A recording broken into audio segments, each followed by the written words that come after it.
In front of me is Samsung Galaxy Tab S6 Lite, and today I would like to show you how you can add a password to Google Passwords Autofill.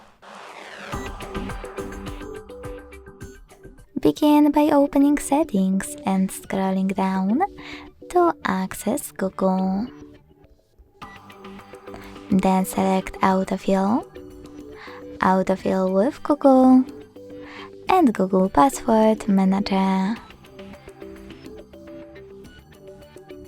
Following that, you can click on this plus over here next to Add Password in Passwords category available on the left.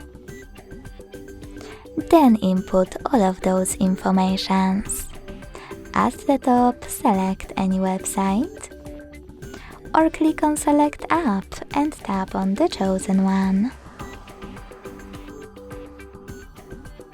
Then enter your username, email or phone number, password, and even take some helpful notes. When you finish, hit Save at the top right corner. As you can see, after that, my password was successfully added. Thanks so much for watching. If you enjoyed this video, leave a like, comment and subscribe. Bye!